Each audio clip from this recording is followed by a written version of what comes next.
Hi ha una cosa que m'ha amoïnat, Sílvia. Primer comencem per com va acabar la setmana passada. La setmana passada jo crec que el programa, si més no jo personalment, hem de fer autocrítica, perquè tenia raó la gent quan es va enfadar, va dir no l'hem pogut sentir. I a vegades les crítiques no són justes, crec que algunes coses que s'han dit a Twitter tampoc han estat justes, però a vegades les crítiques en són, en vam ser molt conscients i ja vas veure que diumenge mateix ja estàvem dient torna, i avui tornes per poder-te escoltar. I en aquest sentit t'agraeixo aquesta segona volta i el que això significa. Aquests dies he llegit molts articles sobre tu. Alguns de persones que respecto molt, Neus Tomàs, Vicent Partal, gent que em llegeixo, gent que...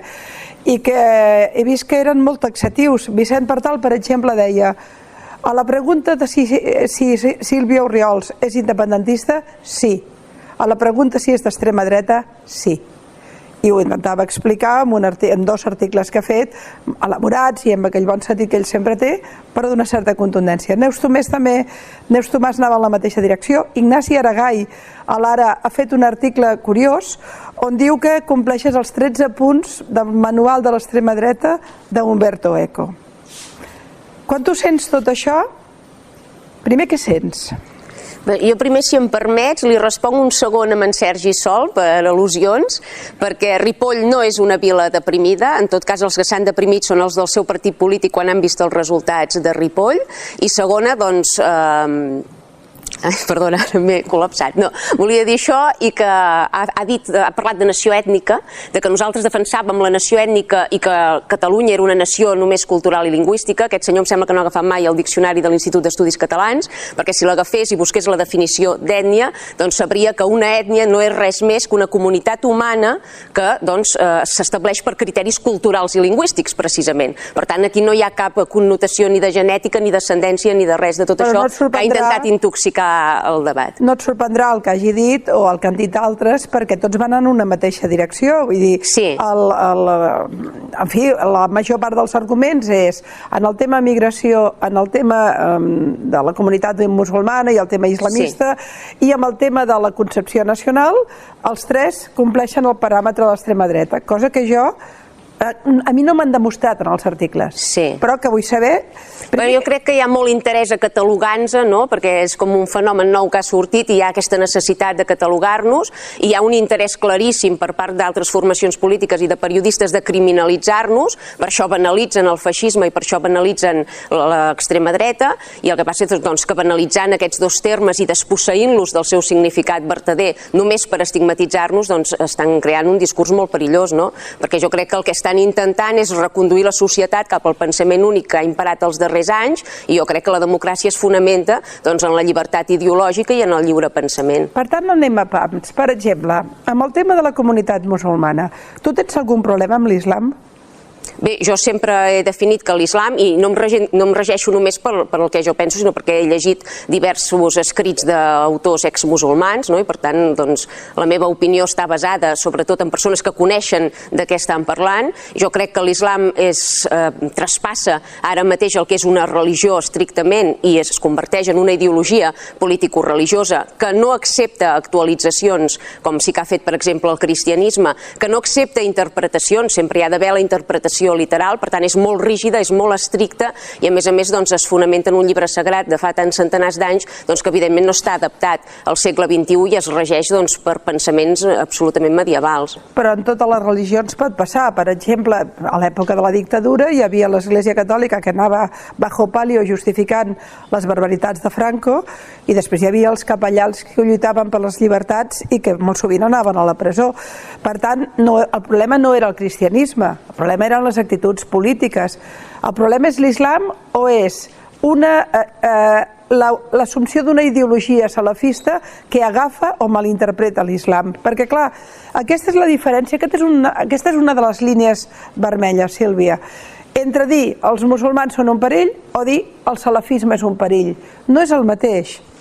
Tu on et situes? Bé, jo crec que el perill és quan els musulmans intenten modificar les lleis civils del territori on viuen per establir la seva llei religiosa, que és quelcom que l'Alcorà contempla, per tant es basen en el seu llibre sagrat. És evident, com vaig dir l'altre dia, que no tots els musulmans estan disposats a renunciar a les lleis civils per implantar la xària, però sí que és veritat que qui exerceix el control de les mesquites i de les associacions islàmiques sí que és propens a voler implantar la xària i a atacar amb bel·ligerància els valors occidentals. L'altre dia llegia un article que parlava precisament d'una sèrie de mesquites obertes, diguéssim, que ja no segreguen per sexe i que fan una lectura actualitzada, ple segle XXI, que són establertes a Europa, però el mateix article ja et comentava que aquests imams que prediquen en aquestes mesquites han de dur escorta, i no han de dur escorta perquè estiguin amenaçats per cap grup d'extrema dreta europea, sinó perquè estan amenaçats per propis musulmans. Per tant, jo crec que hi ha un problema de base, que és que el fanatisme és qui controla les mesquites, qui té els diners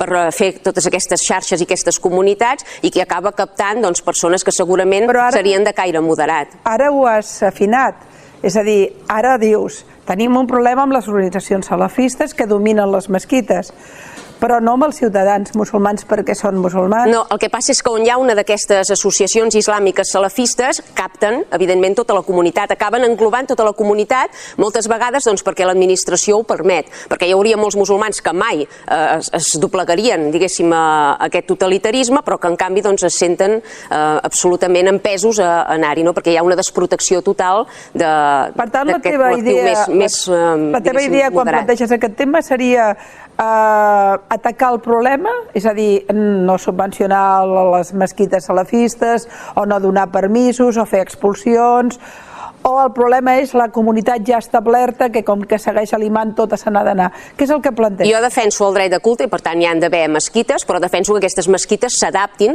als valors occidentals, és a dir, s'ha d'acabar la segregació per sexe dins de la mesquita, les dones han de deixar d'entrar per la porta de darrere com estan fent ara actualment, tothom ha de poder accedir al centre de culte per la mateixa porta i s'ha d'acabar amb aquest règim misògin que intenten imposar-nos. Evidentment no estic a favor del tancament de totes les mesquites, sinó d'aquelles que radicalitzen, diguéssim, la seva parròquia, i en el cas de Ripoll em sembla molt evident que aquesta mesquita, si hagués estat a qualsevol altre país europeu, ja estaria tancada i aquesta associació islàmica ja estaria il·legalitzada, i en canvi aquí no ha passat res.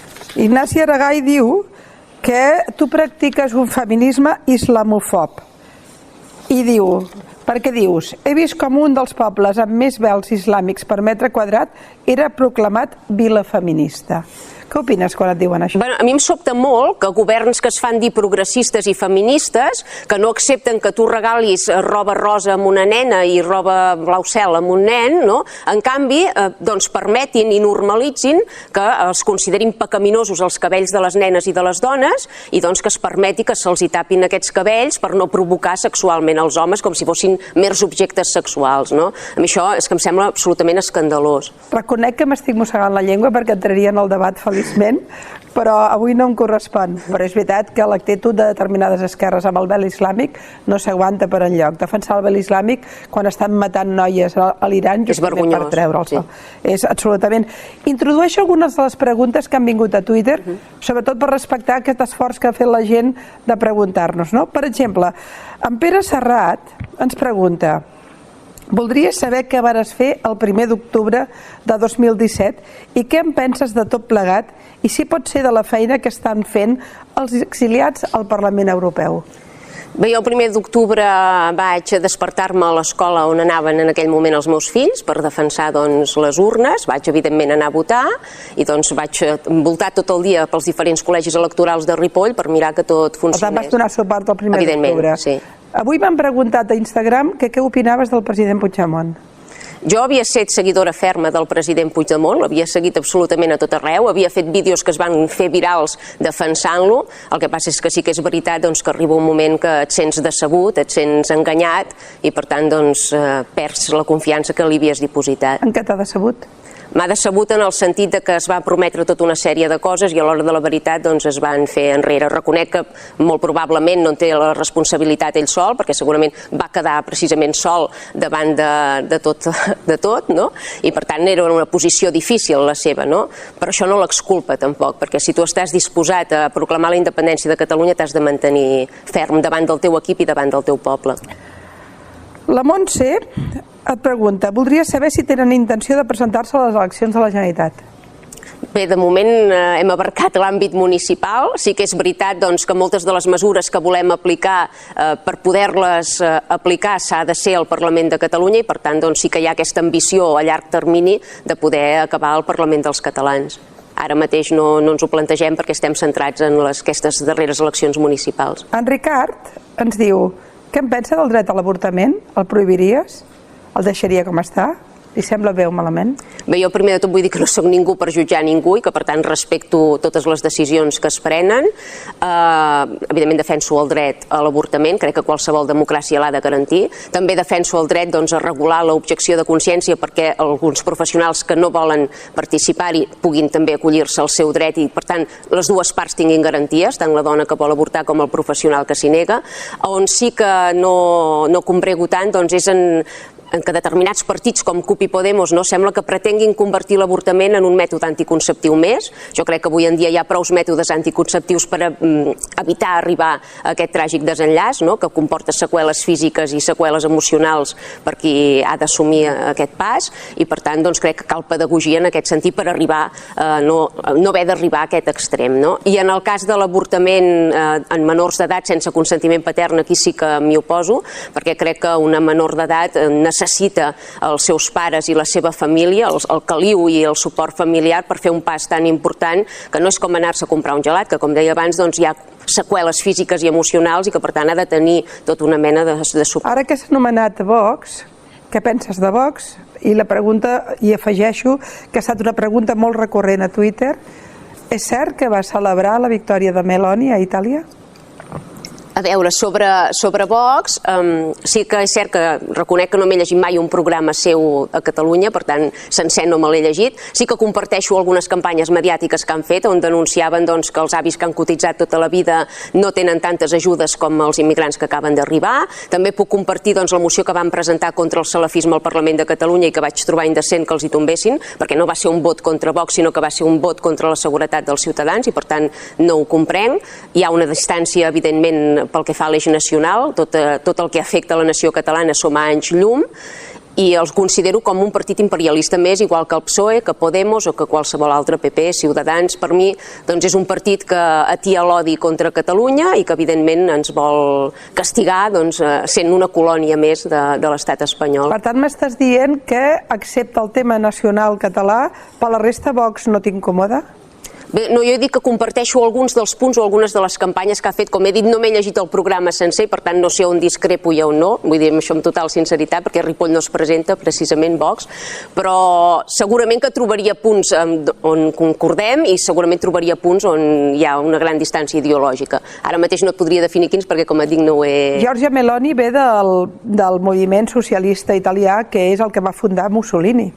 Per tant, ha begut directament de les fonts i de les arrels feixistes italianes i a més no s'ha desmarcat mai, ha estat sempre orgullosa d'aquests orígens i així va començar en les seves joventuts, a les joventuts feixistes.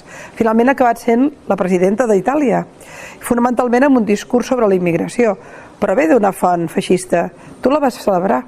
Va celebrar la seva victòria. Bé, jo, com deia abans, no segueixo tot el programa electoral d'aquestes formacions polítiques, però sí que combrego amb determinats missatges contra aquesta immigració massiva i invasiva que estem rebent. Aquí podria coincidir, això no vol dir que compri ni combregui amb tot el seu programa.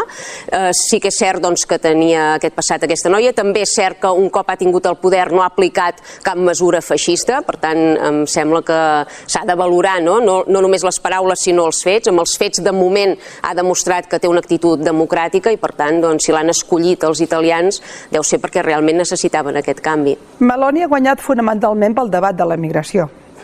Tu parles molt de la migració i en els articles que hem parlat de tu aquests dies, aquest era un tema fonamental per definir-te o no d'extrema dreta. De fet, els que han escrit normalment han dit més aviat que sí que estaves en aquesta posició. Algunes preguntes al respecte. Una, per exemple, que ha sortit també a Twitter, no recordo qui l'ha fet, però que era bastant clara, és Sílvia Orriols parla dels estrangers. Els ciutadans d'Extremadura que venen aquí són estrangers o ho són només els del Pakistan?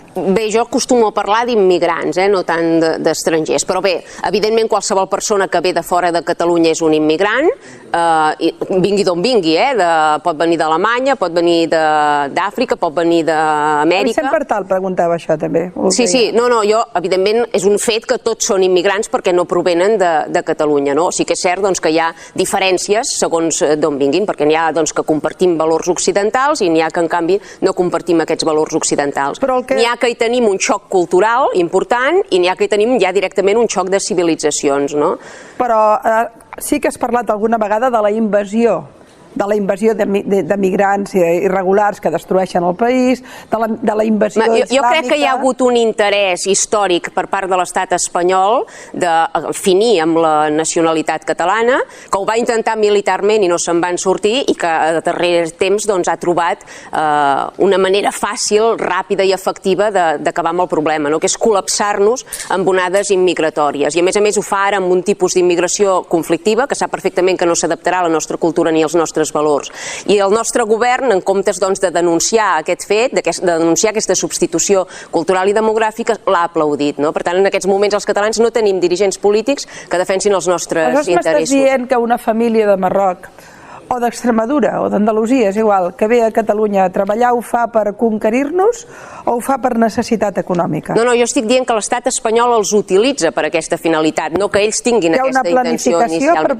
Jo crec que sí, jo crec que s'ha demostrat que hi ha una clara planificació per part de l'estat espanyol d'acabar amb la nacionalitat catalana diluint-nos. Jo crec que això està més que demostrat. Però els països catalans, com diuen Partal, som una terra de barreges.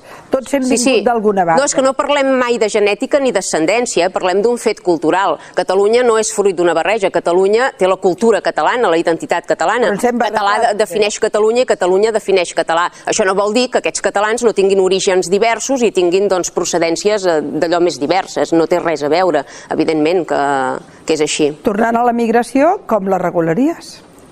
Bé, esclar, aquí hi ha el tema que em diuen és que sempre parles com si tinguessis competències plenes per fer-ho. És evident que ara no les tenim i que el meu programa electoral de Ripoll em vaig centrar en aquelles mesures que realment es podien aplicar des de l'àmbit municipal. Què pots fer a l'àmbit municipal? A l'àmbit municipal, per exemple, es pot auditar el cens, es pot controlar el cens, perquè hi ha molts immigrants que arriben amb el visat de turista i que quan aquest visat caduca no se'n van, per tant es converteixen en immigrants il·legals. Tots aquests immigrants il·legals queden censats el nostre cens i això s'ha de denunciar perquè evidentment estan en una situació irregular. I llavors tot el tema d'ajudes socials a través del Consorci de Benestar Social, aquestes ajudes que es donen directament per incentivar les seves famílies nombroses, doncs això s'ha d'acabar. Per tant, el que estàs dient és que tu regularies tant les ajudes com el cens respecte a aquella migració que és il·legal, que és caòtica, que no està organitzada i que no està ordenada. És això? Seria això? És això. Evidentment nosaltres no tenim res contra aquell immigrant que ve aquí, que s'adapta, que treballa, que contribueix positivament a la societat i que en cap moment ni qüestiona ni ataca amb bel·ligerància la nostra cultura i els nostres valors. Qui ha vingut aquí a contribuir és del tot benvingut, no hi ha cap problema. La nostra cultura i els nostres valors, quins són? Bé, és evident que la nostra cultura és la catalana, per això som a Catalunya, i que els nostres valors, evidentment, són els valors occidentals, fonamentats en els valors judeocristians. Alguns plantejaments molt extrems catòlics, potser tan occidentals no ho són, Bé, a Ripoll no tenim plantejaments catòlics radicals, no desconec a la resta de Catalunya si realment això passa o no, però... Continuem amb les preguntes que t'han fet. Hi ha una curiosa, crec que també diverses vegades s'ha plantejat. Ets partidari de prohibir els festeigs amb animals? Especialment aquells que torturen correbous, bous ensegats... No hi ha una posició oficial del partit perquè és un tema que no s'ha debatut mai. Ara, si a mi personalment em preguntes què em penso dels correbous, a mi no m'agraden. Sí que és cert que tampoc hi entenc en la matèria, que per tant segurament ho hauria d'analitzar un professional, valorar quin grau de patiment o de...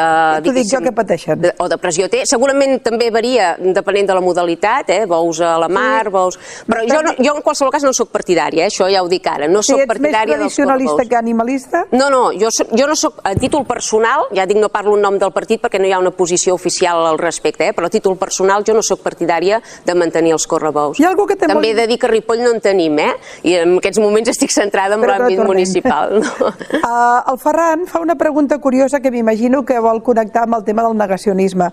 Diu, quina opinió et mereix el confinament Covid? Creus que va ser una mesura científicament absurda, inútil sanitàriament i moralment lesiva? Ho diu així, Sí, bé, jo no sóc cap entesa en la matèria, en aquest cas doncs donaria prioritat al que pensen els professionals. Sí que considero però que s'ha fet servir el Covid, s'ha utilitzat el Covid per arrabassar-nos serveis i qualitat en els serveis, tot s'excusa amb que el Covid, i això sí que ho penso. Ara bé, si es van prendre mesures excessives, no ho sé, jo en qualsevol cas prefereixo prevenir que no pas haver de lamentar o plànyer per cap desgràcia, per tant no ho trobo malament si els professionals ho consideraven. A favor de les centrals nuclears per lluitar contra el canvi climàtic? Bé, jo crec que Catalunya necessita independència energètica per no haver de dependre ni de l'estat espanyol ni de l'estat francès, i per tant considero que sí que ha de tenir centrals nuclears, que és una energia barata, que es considera sostenible per part de la Unió Europea i que per tant no hi podem renunciar. Anar cremant combustibles fòssils tampoc és excessivament sostenible, per tant no ho veig malament. Si obrim el paquet de la nació, la nació catalana, algunes de les crítiques que jo he pogut llegir és que tu fas un plantejament d'una nació antiga que no existeix en aquests moments, que és la que perdem el 1714, o la que neix a Ripoll molt temps abans, però que la Catalunya del segle XXI és una Catalunya de barreges, de molts orígens, on hi ha una llengua que ha esdevingut una llengua poderosa, perquè també és la llengua de molta gent que ja hi ha nascut en primera, segona i tercera generació aquí, i per tant no es pot menystenir. I a més, i en el teu plantejament és molt diguem-ne, uniforme. No hi ha l'heterodòxia o l'eclectisme que existeix a la societat catalana. Quin és el teu model de Catalunya? El teu model de Catalunya hi caben aquestes barreges? Hi cap més d'una llengua? I que van diversos orígens? Bé, evidentment que hi caben diversos orígens perquè els catalans tenim orígens molt diversos, no? El que sí que jo considero és que la llengua natural i pròpia de Catalunya, com el seu nom indica, és el català, de la mateixa manera que la llengua pròpia i natural de Castella és el castellà. Per tant, no és ofensiu, em sembla, reivindicar que la llengua pròpia del país és el català, que per tant és la que ha de gaudir d'oficialitat única, juntament, com vaig dir l'altre dia, amb l'aranès, amb l'occità a la Vall d'Aran, i per tant em sembla que no demanem res que no estiguin aplicant els altres estats del món. El que passa és que quan els catalans demanem o reivindiquem que la nostra llengua tingui els mateixos drets que la resta, doncs se'ns acusa automàticament d'això, d'essencialistes, de feixistes, de voler imposar. A Catalunya el català no es pot imposar perquè ja és la llengua pròpia. Evidentment hi ha catalans de diversos orígens, però allò que ens aplega és la cultura i la llengua. Per tant, en un estat català o en una república catalana, com ho diríem? Jo estat català, sí. En un estat català hi hauria una única llengua oficial, que és el català. Que això, evidentment, no vol dir que no tothom pogués parlar la llengua que volgués, evidentment, a l'àmbit privat. Això una cosa no treu l'altra. Però en l'àmbit públic no hi hauria l'oficialitat única és simplement que l'Estat promourà només aquesta llengua, perquè és la natural i pròpia de Catalunya, i a més, en aquest cas, és la que corre perill de desaparèixer. Per tant, és allò just, que les institucions garanteixin la continuïtat de la llengua catalana i li donguin no un privilegi, perquè de fet és la naturalitat, que sigui la llengua oficial i pròpia del territori. Això no vol dir que la resta de ciutadans no puguin parlar lliurement la llengua que els vingui bé. I com ho fem, això, Sílvia? Perquè la realitat que tenim ara, tu planteges com si els catalans fóssim uniformes, anéssim tots a l'una, parléssim tots català i tenim una mena d'invasió externa que ens arriba que ens està posant en perill. La realitat és molt diferent. La realitat és moltíssima gent. Hi ha una pregunta, per exemple, que la formula una persona que diu això. Però coneixement de català tothom que viu a Catalunya n'ha de tenir. De la mateixa manera que tothom viu a Itàlia, té coneixements d'italià, i l'administració italiana, si tu ets rus, no se't dirigirà en rus, se't dirigirà en italià. Doncs els catalans reivindiquem exactament aquest model, que és el que apliquen tots els estats del món. Hi ha estats en els quals hi ha cooficialitat, però Roger Codina, per exemple, diu: m'agradaria saber què opina de la comunicació entre dues persones com la meva parella i jo, nascuts aquí, fills de catalans, ella de pare extremeny. Nosaltres parlem en castellà perquè així ens vam conèixer. Resumint, del bilingüisme automàtic que hi ha entre amics, estimats, etc. Què n'opines? A mi em sembla perfecte que tothom parli la llengua amb la que se sent més identificat i, evidentment, amb la llengua familiar doncs, que li han transmès. El que sí que m'agradaria doncs, és que tothom que viu a Catalunya parlés el català, que amb les converses doncs, amb l'administració es parlés en català i es fomentés aquesta llengua perquè no desaparegui, entre d'altres motius, perquè amb un 30% o 30 i poc per cent de parlants doncs és evident que entrem en una davallada que pot arribar doncs, amb la mort i l'extinció de la nostra llengua. I això com ho farem? Amb exèrcit, amb un aixecament, amb una revolta, amb democràcia? O d'aconseguir la independència i un català com a llengua oficial única? Si tot això no ens crearà un conflicte al país enorme? Bé, jo crec que el conflicte és precisament ser una colònia d'Espanya, no? I veure com la nostra llengua va perdent any rere any doncs, pistonada fins a gairebé desaparèixer. Això sí que és un conflicte, no? El que trobo que és conflictiu és això, admetre doncs, aquesta colonització i admetre que la nostra llengua es mori. Jo crec que tenim dret, com he dit abans, com qualsevol altra nació del món, a preservar la nostra cultura i la nostra llengua i a defensar-la. Respecte a la independència, doncs, el full de ruta és claríssim. Arrabassar tot el poder polític que puguem, aquelles formacions processistes que ja han demostrat abastament que no faran la independència i que per tant no restituiran l'estat català, i quan hi hagi majoria al Parlament doncs declarar unilateralment la independència i assumir totes les competències i totes les funcions que té qualsevol estat, inclòs doncs, el control del territori. M'estàs dient que tot l'esforç que han fet líders polítics, sindicats, empresaris, classes mitjanes pel 1 d'octubre, que va derivar en un Junts per Sí, va derivar en unes majories i després ha passat tot el que ha passat, tot això ja no val res, no val Junts, no val Esquerra, no val la CUP, no val cap partit, només vosaltres. No, jo crec que... No estic parlant de les meves cicles polítiques, jo crec que clarament hi ha uns partits polítics que han demostrat que no faran la independència, que estan condicionats per interessos electorals i per interessos partidistes, per les quotes de poder que fa anys que es reparteixen i que per tant no podem comptar amb ells, com ja s'ha demostrat, per poder aconseguir la independència unilateral. No dic que l'hagi d'aconseguir Aliança Catalana, pot ser qualsevol altres cicles, però hi ha d'haver un relleu a aquests partits polítics que han demostrat que no ho faran. Anem a passar al test d'Umberto Eco? Sí. Umberto Eco diu, segons l'Ignasi, que en el llibre, en un assaig que va fer que es diu Contra el feixisme, va posar els punts dels quals què és ser feixista o què és ser d'extrema dreta. Primer, culte a la tradició. Per tant, culte als costums propis enfront dels que venen de fora. És el teu cas? Bé, jo evidentment defenso la meva identitat, els meus costums i les meves tradicions, però jo diria que això ho fan tots els habitants de tots els països del món. Per tant, si jo sóc feixista per fer això, m'imagino que tota la humanitat ho és una mica, no? Jo estaria d'acord amb aquest punt perquè alguns dels punts que es planteja o plantejava Eco, aquells que defensem una nació que està oprimida, que està en una condició de colonització, tendim a ser molt tradicionals amb la nostra identitat, amb la nostra llengua, però bé, volia passar el test, per tant, per aquí anem, no? El segon és el rebuig a la modernitat il·lustrada. El feixisme és superficialment modern i alhora irracional i temperamental. Per exemple, Orriols va dir: el nostre himne nacional diu clarament endarrere aquesta gent i no pas volem acollir. Soc catalana i islamofoba. Això vas dir-ho?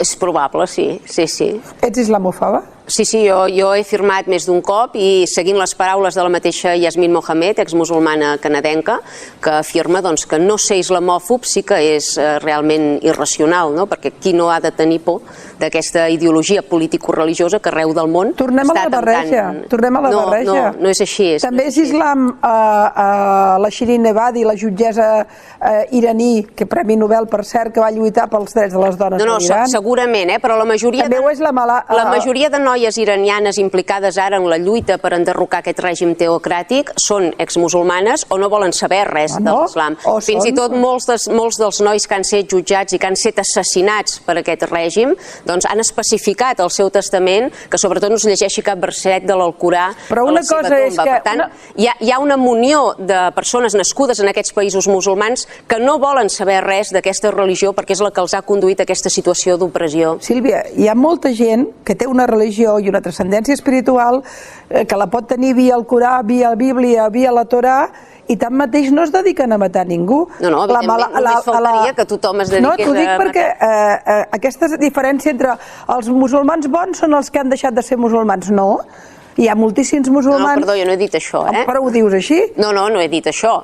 En el moment que estàs dient són els que han renunciat a l'islam. No, estic dient que la majoria d'iranians que estan implicats en la lluita per enderrocar aquest règim teocràtic són exmusulmans o no volen saber res de l'islam. No és cert això, conec molt bé el moviment. Jo en segueixo uns quants i tots els que segueixo casualment ho són. Sílvia, una cosa és que tu vulguis derrocar un règim teocràtic, altra cosa és que renunciïs a la teva fe. Sí. I tu pots ser perfecte, tu pots ser catòlic o ser de l'Opus. No, ho entenc perfectament. Pot ser jueu o pot ser ultraortodox. Evidentment, en totes les religions hi ha sectors moderats i hi ha sectors, diguéssim, més rígids, això sí, evidentment.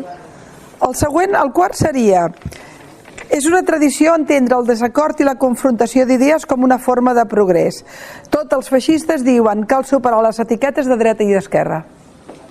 T'hi reconeixes? Bé, jo sí que no crec en dretes ni en esquerres, perquè, com he dit, les polítiques que jo aplicaria n'hi ha algunes que es poden considerar en aquests moments d'esquerres i algunes que es poden considerar de dretes. Tampoc no he trobat mai ningú que m'hagi sapigut definir clarament què són dretes i què són esquerres, perquè per alguns les esquerres són els que defensen els drets dels treballadors, per d'altres les esquerres són els que defensen els drets dels immigrants. Per tant, hi ha una mica de subjectivitat al voltant d'aquests dos termes. Tothom hi posa, diguéssim, la seva cullerada i al final no hi ha una versió objectiva de què és ser de dretes o què és ser d'esquerra. Home, però entre la CUP i un demòcrata cristià hi deu haver diferències. Sí, però per això comentava que jo no soc ni de dretes ni d'esquerres, perquè potser hi haurà coses que estaré a favor de la CUP i potser hi haurà coses que estaré a favor dels altres. El feixisme explota la por, a la diferència i a la diversitat. I Oriols va dir, per exemple, importar immigrants de cultures i valors antioccidentals i implantar l'educació sexual a pàrvuls, què podria sortir malament? Doncs tot. Bé, això ho vaig dir per l'auge que hi ha hagut de violacions en grup arreu del territori, però en qualsevol cas aquesta definició inclouria a tothom que no accepta la diversitat ideològica i que per tant no accepta que hi hagi persones que pensen com jo també, perquè si no estàs d'acord amb la diversitat m'imagino que també inclou la diversitat de pensament i ideològica. Per tant, sota aquesta definició gairebé tothom seria feixista. Per resumir, acabar i resumir, sí. Drets civils, estàs a favor de tots els drets civils que conformen en aquests moments la democràcia en la que vivim, per exemple, els drets de les dones, els drets dels homosexuals, els drets trans... Estàs d'acord? Evidentment, sí. Hi estàs d'acord? Estic d'acord. En el cas de la llei trans, sí que el meu partit s'hi va posicionar en contra, però bàsicament... El tema dels nens. El tema dels nens. I aquí estic absolutament d'acord i em diràs. Amb el tema de l'islam diferencies exactament el que és la fe de la ideologia. Sí, tot i que repeteixo que considero que la majoria de musulmans estan condicionats per les posicions radicals. En el tema de la migració, no estàs en contra de la migració, sinó només d'aquella que està desordenada, d'aquella que és caòtica, de la que arriba... Estem a favor de limitar-la i de controlar-la com fa qualsevol estat o qualsevol país del món. En el tema de la nació no és una nació excloent, no estàs en contra de persones d'altres orígens... Jo crec que si fóssim excloents no advocaríem per la integració ni assimilació dels nouvinguts, sinó que els voldríem directament expulsar, no? I en aquest cas nosaltres el que ens interessa és que s'incorporin a la nació catalana i passin a ser catalans més. Sílvia Oriols i Pilar Rahola, com sempre fem, sempre entro al final. Avui, Pilar, ara farem un canvi de set perquè puguis seure aquí, introduirem dues persones sàvies al tram final d'entrevista, però abans, perquè això de Twitter bull, gent que ho veu d'una manera i gent que ho veu d'una altra. Hi ha polarització. Dues preguntes molt fàcils abans de fer el canvi pel tram final de l'entrevista. Em diuen, si els teus fills, quan siguin grans, s'enamoren d'un immigrant marroquí, ho acceptaries? Evidentment és la seva vida i si s'enamoren qui sóc jo per dir-los que no, però evidentment també dic que defensaria els seus drets i advocaria perquè realment se les respectés. No permetria en cap cas ni que se'ls imposés el vel islàmic ni que se les condicionés. L'altra cosa que et anava a demanar, seràs alcaldessa?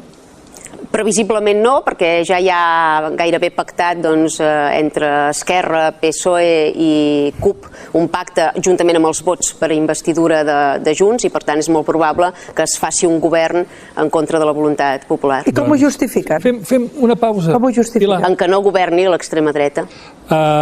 Ceguesa política. Fem una pausa, però és una pausa d'un recordatori i introduïm Xavier Riusant, introduïm un testimoni que el presentaràs tu. Això és el Fax de 8TV i això és una nit per continuar debatent, escoltant i preguntant.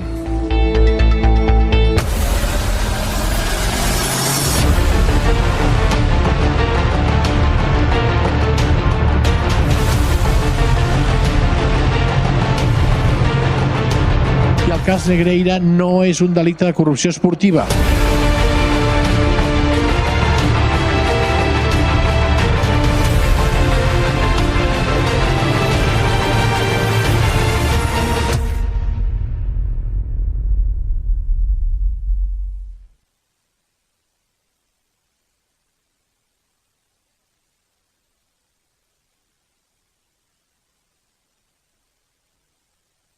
No renuncia a ser alcalde de Barcelona. Vox és capaç de fer de Manel Valls i donar l'alcaldia al PSC? Sí, ante roja que rota, no és impensable. Pilar Rahola, a veure... Bueno, jo crec que amb ell el coneixem tots. Seu. És l'expert, una de les persones que més ha estudiat i ha lluitat. Aquí afegim a l'entrevista. Afegim a Brahim Javed, enginyer, pensador, persona que té una posició molt clara i molt contundent i políticament incorrecta. Ell és musulmà, no sé si és practicant o ho has deixat, o això és poc important. Això és cosa privada. Això és poc important, però sí que ets de família musulmana moderada, vaig llegir. Sí. Ell va escriure un llibre amb la Marta Alòs, en pròleg de Vicenç Villatoro, justament sobre el tema migratori, i quan va escoltar la setmana passada la Sílvia Oriols, va fer un article, un tuit dient: vull fer un fil parlant d'aquest tema en posicions molt rotundes, dient, primera, que Sílvia Oriols no era d'extrema dreta, que estava cansat de la correcció política, que el tema de la migració massiva s'havia de resoldre adequadament, com fan tots els països, que aquí hi havia unes concepcions que eren perilloses i que evidentment coincidia amb ella amb el tema islàmic. No és extrema dreta? Jo no ho crec pas. Bàsicament perquè estem acostumats a amagar el cap sota l'ala amb el tema de la immigració i amb el tema de l'islamisme radical. Aquí, el món polític, el món associatiu, sempre ha amagat el cap sota l'ala per no parlar, per no dir les coses amb el seu nom, per no explicar sense embuts allò que realment molesta els veïnatges dels nostres pobles i tot això, perquè ells des d'un despatx van legislant sense saber què passa, per exemple, a un poble com Ripoll. Llavors, una persona que viu, que coneix els seus veïns, les seves veïnes, parla amb ells cada dia i, a més, l'acaben votant majoritàriament, és per alguna cosa. Xavier Riusant. El Xavier va ser al programa fa uns mesos, va enviar un missatge i em va dir: escolta'm, Eduard, us he seguit i trobo que és un debat realment molt apassionant, també hi vull dir la meva.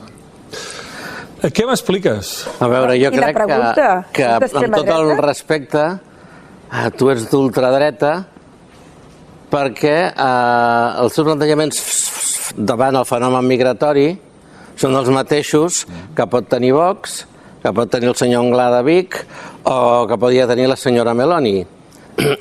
Quan tu escrius d'ultradreta sempre trobes aquesta cosa que és contradictòria, que escrius d'un àmbit polític et diuen jo no sóc d'ultradreta, és a dir, Vox et diu que no és d'ultradreta i que tenen un secretari general negre, però quan el senyor Garriga diu que els progres han convertit els barris en estercoleros multiculturales, jo crec que això és xenòfob. El senyor Anglada et diu jo no sóc racista, sóc realista, però un 30% d'immigrants a Vic és una invasió i molts, no tots, però molts són delinqüents. Quan es fa aquest d'això és extrema dreta. I a més manté el mite de que la immigració ha de venir ordenada i si ve desordenada és perquè ells volen. I ens agradi o no ens agradi, l'estat espanyol i altres països europeus fan una política, diguem, autista, que és dir, posem-ho difícil, i l'únic que posant-ho difícil fan és generar irregularitat. I si l'immigrant és irregular no és perquè no vol pagar hisenda, sinó perquè és la manera que pot venir. En un moment, per exemple, avui, que hi ha diuen que es va arribar a 20 milions i mig de persones treballant a Catalunya que estaven en pleno empleo. Tu parles amb qualsevol constructor, no parlo de Universitat de Navarro, una persona de Ripoll o de Mollà on sigui, que són dos germans i tenen quatre peons. Diuen, en voldria 3 més, però no en trobo. I tots els que té són immigrants. I portar-ne el Moja vol portar el seu cosí, però no sé com fer-ho per portar-lo. I llavors, quan tu dius que hi ha invasió, no, és que n'haurien de venir més. Que les polítiques migratòries en els països fronterers és posar-ho difícil, por si acaso, genera irregularitat. Xavier, puc fer una pregunta? Sí. Com sobreviurà la nació catalana sense capacitat d'intervenir en termes migratoris, amb unes migracions de procedents de llocs molt diversos on el català no té cap importància i aquí tampoc? Quan tu dius el 20% a Vic són emigrants, això no és un problema? És una evidència. Els fills que no vam tenir, no vam fer cas al Pujol, ara venen i es diuen Wilson o es diuen Mohamed. No vam fer cas al Pujol quan deia tinguem 3 fills. I qualsevol empresari et diu vull mà d'obra per tota sèrie de sectors. Hi ha el que l'exministre Pimentel de Treball, el que es va plegar emprenyat amb l'Aznar, deia, i del guia laboral. En català no em surt la paraula però queda molt clar. I què volia dir, i del guia laboral? Que la gent no vol treballar de cambrer, de cuidar iaies, ni de paleta, ni d'així, i hi ha tot de feines que no hi ha gent. Però això no és problema de les condicions i del sou? Si milloressin el sou i les condicions, no hi hauria persones d'aquí que també voldrien fer-ho? I pujaran els sous i milloraran les condicions si sempre hi ha mà d'obra barata disposada a intervenir? No ho sé, però els 5.000... És més, Xavier, jo crec que el problema de la immigració té una solució, realment però a nivell global. El que passa és que mai s'ha tocat, o sigui, s'ha buscat solucionar-ho de suc arrel. Si realment, i ara dic alguna cosa a favor de la immigració, si no hi ha, diguem-ne, un comerç just entre el nord i el sud, si no hi ha un respecte cap a les democràcies dels països del tercer món, quan elegeixen els seus líders, doncs aquests líders que es respectin si volen canviar i millorar els seus pobles, i que no hi hagi una intervenció del nord, i que puguin viure dignament i que no hi hagi un expoli de les seves riqueses i tot això, jo crec que si hi ha una mica de dignitat arreu, no tindríem tanta immigració. No la tindríem. Però això no es canvia. No es canvia en 3 dies, ni ho canvia l'ONU. No, és que no hi ha voluntat a nivell global. Sembla ser que hi ha un poder ocult que no està, doncs, que no té aquesta voluntat de resoldre aquest problema. Ara, el que deia abans la Pilar, és que Catalunya som un país molt peculiar. És que tenim tanta immigració, som de les regions europees amb més immigració, i no tenim cap competència. És com les rodalies de trens, és el mateix. No tenim cap competència, no podem fer res. I a veure, el problema que, tal com veig, és que això que planteja ara el Brahim només ho diu persones com la Sílvia. Els altres partits, per la correcció política, no hi entren. No, per utilitzar la paraula invasió, suplantació, o sortir amb temes de que arriba aquí un immigrant sense paper si se li dona un pis. No és veritat. Per accedir a un pis cal tenir papers i amb el permís de treball i residència renovat. Sí que pot haver els pisos d'emergència social quan una persona és desnonada o passa alguna cosa per 15 dies. Però que un immigrant que arriba amb pastera, l'Ajuntament de Ripoll, i li regala al cap d'un mes un pis, això no és veritat. I aquests arguments... Jo no he dit que al cap d'un mes li regali un pis. Tu vas dir al cap de 4 dies es dona el pis que la gent d'aquí ho tens a Twitter i ho tens a... No, jo he dit que es prioritzen els pisos de protecció oficial pels immigrants i que hi ha ripollesos vulnerables que necessiten aquests pisos i que se'ls hi deneguen perquè estan ocupats per famílies immigrants. No he dit que només d'arribar a Ripoll ja tinguin el pis col·locat. Ho has dit, però... Bueno, busca-ho i m'ho busques i m'ho dius. Però tot el discurs que has fet fa una estona... En qualsevol cas, per què parlo d'invasió? Jo crec que hi ha, com he dit abans, una immigració no només massiva sinó invasiva, perquè, com vaig dir l'altre dia, en 70 anys hem augmentat el cens més d'un 130%, que és una cosa que no ha passat a cap altre país europeu. Per tant, estem rebent una autèntica invasió. I s'ha reduït la nostra llengua i s'ha anat residualitzant la nostra cultura a través d'onades immigratòries progressives. Xavier, a mesura que vas escoltant la Sílvia, quedes més convençut. Que és ultradreta perquè dius, parles d'invasió, és que a veure, els fills que no van venir, que no vam tenir, han vingut de cop i es diuen... No es pot estigmatitzar un discurs o un debat per evitar-lo. Això és el que intenten fer, acusar d'extrema dreta o de feixisme perquè s'abandoni aquest pensament. I no és correcte, això. Tothom té dret de pensar lliurement el model de país que vol. I no per això se l'ha d'estigmatitzar amb ser d'extrema dreta o d'extrema esquerra. Quan no estic propugnant cap tipus de violència absolutament contra ningú, sinó que només estic defensant el dret del meu poble a sobreviure a nivell cultural i a tots els nivells. Sí, fa una estona m'ha semblat que deies que ve molta immigració i sobretot musulmana per diluir Catalunya, has dit alguna cosa així, no? No, he dit que l'estat espanyol ens envia ens col·lapsa a través d'onades immigratòries conflictives, no he dit en cap cas musulmanes. Això és el mateix argument que havien dit a vegades des del PP. Home, però em sembla que les estadístiques sobre delinqüència confirmen això que dic. On hi ha precarietat, Vostès miren les estadístiques sobre delinqüència? A veure, amb immigració, amb això de fem-ho difícil per si acaso, es van fer grans cagades. Quan es parla de la problemàtica de menors no acompanyats, hi havia aquí aquesta gran paradoxa. Se'ls acollia, se'ls mantenia, se'ls formava, estudiaven i als 18 anys, per la llei de l'estat espanyol, perdien els papers. Evidentment, si aquest noi de 18 anys, als 18 anys perdia els papers... Però aquest noi de 18 anys té uns pares al seu país. Sí, però els seus pares jo els criticaré tant com tu. Però ara ja, afortunadament, aquest noi als 18 anys no perd el permís de residència, amb la qual abans haver de buscar-se la vida de maneres no lícites era l'única manera, perquè, i per això sempre dic jo, posar-ho difícil per si acaso no fa que en vinguin menys, sinó que hi hagi més precarietat i més conflictivitat. Però el que t'ha comentat la Sílvia fa un moment, que ha augmentat el país en un 130% el cens i en canvi no tenim cap capacitat migratòria, és un fet real. Sí, per això hem de canviar, per això és un tema constitucional, si Catalunya té competències, això no és. Però el discurs que tu has anat dient abans... Vostè creu que és assumible aquest percentatge d'immigració? Vostè creu que una nació pot sobreviure tenint aquestes onades migratòries contínues? No hi ha repartidors, no hi ha... Li torno a replantejar. Si milloren les condicions laborals i milloren els salaris, no hi haurà gent d'aquí disposada a fer totes aquestes feines? I poden aquests sous augmentar i aquestes condicions millorar si sempre hi ha el recurs de trobar mà d'obra barata? Però és que el paleta o el fuster que ara jubila i diu no tinc reemplaç, no cobrava 4.000 euros. És a dir, és el fet que hi ha ara molta gent no vol treballar en aquestes feines, es volen més estrangers i no volen treballar amb aquestes feines perquè són en condicions precàries i amb uns sous que són indignes. Si s'augmenten aquests sous i es milloren les condicions laborals, és evident que hi haurà treballadors que voldran fer aquesta feina. El que passa, Sílvia, és que molts dels que paguen aquests sous precaris són catalans catalaníssims. No, evidentment, i que segurament la seva situació econòmica tampoc els hi permet millorar ara mateix aquestes condicions laborals. És un peix que es mossega la cua. O senzillament són empresaris explotadors. Segurament també n'hi ha, però jo em refereixo a aquests autònoms que tenen 2 o 3 treballadors, que no han fet fortuna, diguéssim, amb aquests treballadors, vull dir que probablement no poden tampoc millorar aquestes condicions. Fonamentalment neixes de Ripoll, és a dir, el fenomen polític és... Jo no he nascut, Ripoll? No, el fenomen polític que representes i el discurs que fas és arran de la situació a Ripoll. Concreta-m'ho a Ripoll. Què et fa de dolent la migració a Ripoll?